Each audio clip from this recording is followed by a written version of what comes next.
Many states had put waivers on renewals or new issues of licenses, registrations, and titles because of the pandemic.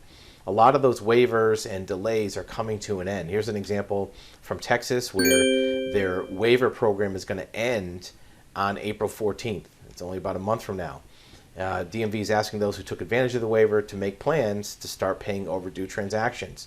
The annual registrations were allowed to be postponed because of Corona, and a lot of this is common to other states, where even New Jersey has delayed things by 6 months, and Connecticut, I know, had a delay program.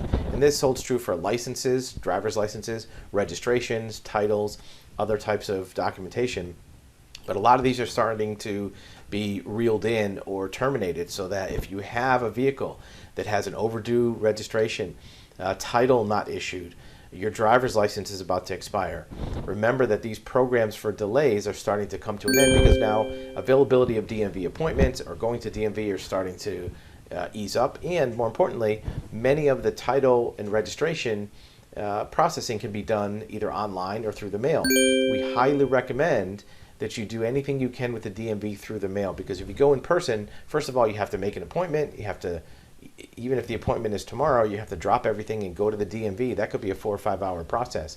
Almost every DMV process, title, registration, even some driver's license renewals, can be done remotely, where if you have the right documentation, you have the right paperwork, you can sign it and mail it to the DMV. That will go to their headquarters. It'll actually be processed faster than going into a local branch, because the headquarters still has, almost in every case, their full complement of employees that are working with a lower volume of incoming orders from retail locations. Sometimes processing it by mail is a faster way to go. So be aware that these title waivers are starting to become terminated or expired, and you may need to start taking action on your vehicle to make sure you're not driving around with an expired registration or untitled vehicle, or something that the delays start to add up late fees or penalties because you didn't take advantage of that waiver and get it done before it expired.